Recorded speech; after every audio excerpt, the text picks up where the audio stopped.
Assalamualaikum warahmatullahi wabarakatuh. Kami dari kelompok 1 akan melakukan podcast dari tugas yang sudah diberikan. Sebelumnya, kenalkan nama saya Riga Patria Pamungkas dengan NPM 21081011047. Kemudian teman saya, Perkenalkan, nama saya Muhammad Asun Rafi dengan NPM 2108101010305. Perkenalkan, nama saya Damana Putra dengan nomor NPM 210810110315. Kenalkan, nama saya Muhammad Sidin Maulana dengan NPM 2108101010328. Perkenalkan, nama saya Muhammad Afrizal Akbar dengan NPM 21081010335. Perkenalkan, nama saya Muhammad Rizal Effendi, NPM 21081010035. Perkenalkan, nama saya Abdul Al-Fatih dengan NPM 210810101089. nah kita udah perkenalan nih satu-satu. Mungkin langsung saja bisa masuk ke podcastnya. Di sini kami akan membahas 3 materi, yaitu yang pertama, salah satu kebudayaan Indonesia. Kebudayaan yang akan kita bahas yaitu mengenai wayang kulit. Kemudian nilai-nilai Islam yang ada di wayang kulit. Dan yang terakhir, kasus dan penanganan yang berhubungan dengan wayang kulit yang terjadi akibat gesekan antar budaya, agama, dan negara di Indonesia. Langsung saja masuk ke pertanyaan pertama, yaitu apa sih pengertian wayang kulit itu? Mungkin bisa dijelaskan secara umumnya bagaimana? Di sini saya akan menjelaskan mengenai apa itu wayang kulit. Wayang kulit sendiri merupakan seni atau kebudayaan tertua yang ada di Pulau Jawa. Seni wayang kulit sendiri mulanya merupakan pemujaan terhadap agama lokal yang memiliki dimensi spiritualitas yang bertemu dengan estetika budaya. Dimensi spiritualitas wayang kulit sendiri dengan pelaku dari kesenian itu, terutama masyarakat, akan melahirkan kebudayaan wayang, yaitu seniman dan penikmat wayang. Kedudukan sosial keagamaan seniman dan penikmat wayang sangat berpengaruh dalam corak pertunjukan wayang kulit. Terima kasih untuk pengertiannya. Pertanyaan selanjutnya yang mungkin saya ajukan yaitu, apakah wayang kulit itu juga berhubungan dengan agama Islam? Mungkin bisa dijawab. Baik, di sini saya akan menjawab dari pertanyaan Mas Riga. Jadi, di Jawa, wayang kulit memiliki spiritualitas Islam yang bertemu dengan kebudayaan kejawen, sehingga keislaman yang diekspresikannya masuk ke dalam kebudayaan asli Jawa, melahirkan spiritualitas keislaman yang heterodok, berbeda dengan wayang kulit di masyarakat Sunda, yang menonjolkan nuansa keislamannya dalam mengekspresikan spiritualitas wayang kulit baik dalam simbol maupun isi. Hal ini ditunjukkan dari model-model wayang kulit yang dibuatnya yang mengalami improvisasi dan kombinasi dengan budaya Arab di mana tempat agama Islam itu berasal. Seperti pakaian sorban Arab pada tokoh wayang dan munculnya kelompok Punokawan yang terdiri dari 9 wali yang mencerminkan 9 tokoh penyebar agama Islam. Selain itu, ekspresi spiritualitas wayang kulit di Sunda lebih kepada filosofi dan spiritualitas Islam yang berbasis pada ortodoksi agama yang membawa pesan etika dan sosialita secara simbolis. Terima kasih. Mungkin itu tadi mengenai pengertian tentang wayang kulit dan hubungannya dengan agama Islam. Kan tadi wayang kulit ini berhubungan dengan agama Islam ya.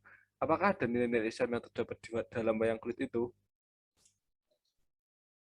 Menjawab pertanyaan dari Mas Rika tadi, nilai-nilai Islam dalam pewayangan dan sejarah wayang, saya mengambil salah satu cerita, yaitu cerita Mahabharata, yang berasal dari India, dan notabene adalah pemeluk agama Hindu. Tetapi, Mahabharata juga dikenal di Indonesia sejak sebelum Sunan Kalijaga menciptakan pementasan wayang kulit untuk yang pertama kali. Pada waktu itu, Sunan Kalijaga memasukkan nilai-nilai Islam ke dalam cerita Mahabharata. Di antara lain, yang pertama ada pusaka andalan para Pandawa adalah Jamus Kalimasada atau kalimat syahadat. Yang kedua, ada penanggalan yang digunakan oleh para Pandawa adalah penanggalan Hijriah. Sedangkan untuk para Kurawa menggunakan penanggalan India atau lunisolar yang dalam 1 tahun terdapat selisih 11 hari. Ketiga, Dewi Draupadi dalam cerita Mahabharata yang dari India merupakan istri dari kelima Pandawa, yaitu Yudhistira, Bima, Arjuna, Nakula, dan juga Sadewa. Sedangkan dalam Mahabharata versi Indonesia merupakan istri dari Yudhistira karena dalam Islam tidak mengenal poliandri. Mungkin bisa lanjutkan oleh Mas Jidan.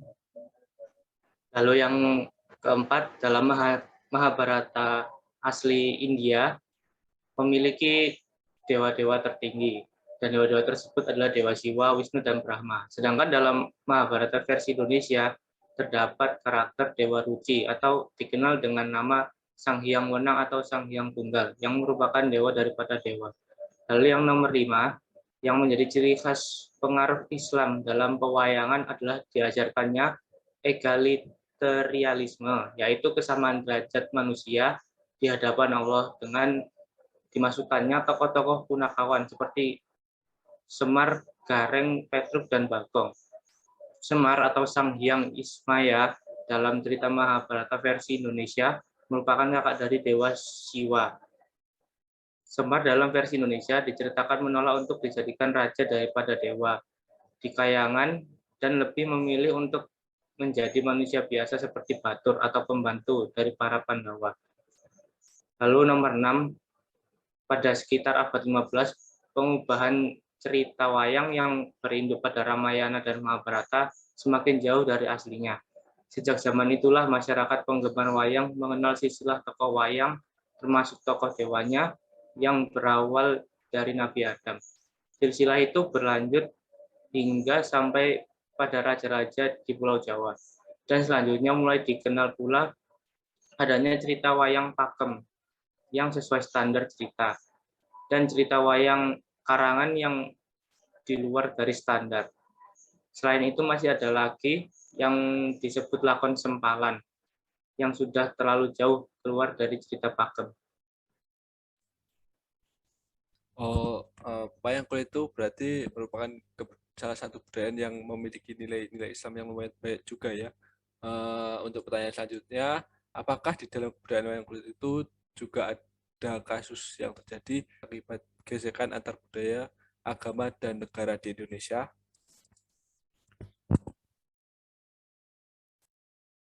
Oh, tentang itu ada kasus itu sempat viral pada kira-kira bulan Februari tahun 2022. Kasus ini berkaitan dengan video ceramah Ustadz Khalid Basalamah yang ada di YouTube. Sebenarnya video ini sudah lama diupload sekitar tahun 2018.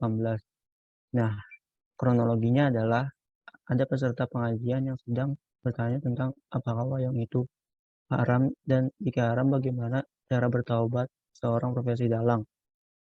Kemudian beliau menjawab, harusnya kita tahu bahwa kita ini muslim, dan muslim itu dipandu oleh agama. Caranya adalah harusnya Islam dijadikan tradisi dan budaya. Jangan kita balik budaya diislamkan. Mengislamkan budaya ini repot karena budaya banyak sekali. Allah ingin kita memiliki standarisasi. Kalau memang itu peninggalan nenek kita, bukan berarti harus dilakukan padahal kita sudah muslim dan harusnya kita tinggalkan. Dan dari sinilah yang kemudian membuat kontroversi di antara para penonton. Apakah kasus tersebut memiliki penanganan? Mungkin bisa disebutkan untuk penanganannya sendiri. Oh iya, berdasarkan kasus tadi yang disampaikan oleh Mas Abdul, Ustadz Khalid Basalamah mengklarifikasi dan meminta maaf atas kajian ceramah Islami pada 4 tahun yang lalu. Dalam klarifikasi tersebut, Ustadz Khalid Basalamah meminta maaf dan tidak ada kata-kata yang mengharamkan wayang. Dalam video di channel YouTube pribadi beliau, Ustadz Khalid Basalamah hanya ingin memberi saran agar menjadikan Islam sebagai tradisi dan bukan tradisi sebagai Islam, yang dimana tradisi di dunia sangat banyak dan tidak bisa menjadikan sebuah tradisi sebagai Islam. Dan menurut saya, media wayang memang berperan penting saat itu dalam penyebaran agama Islam. Pada saat Sunan Kalijaga menyebarkan agama Islam, wayang kulit adalah cara yang terbaik karena sangat populer. Akan tetapi, menurut saya pada ceramah yang disampaikan oleh Ustadz Khalid Basalamah, memang tidak ada kata yang mengharamkan. Terima kasih. Wah, kita tadi sudah membahas banyak ya mengenai kebudayaan atau lebih tepatnya wayang kulit dan hubungannya dengan agama Islam. Mungkin saya bisa menyimpulkan mengenai podcast yang sudah kita bahas pada kesempatan kali ini, yaitu yang pertama, kita tadi sudah membahas mengenai pengertian wayang kulit, kemudian hubungan wayang kulit dengan agama Islam, kemudian nilai-nilai Islam yang terdapat dalam wayang kulit, seperti contoh yang disebutkan tadi, yaitu nilai-nilai Islam dalam cerita Mahabharata. Kemudian yang terakhir yaitu kasus dan penanganan yang terjadi dan berhubungan dengan kebudayaan atau lebih tepatnya dengan wayang kulit. Mungkin sekian dari podcast kami. Apabila ada salah kata atau salah pengucapan, kami mohon maaf. Sekian dan terima kasih. Wassalamualaikum warahmatullahi wabarakatuh.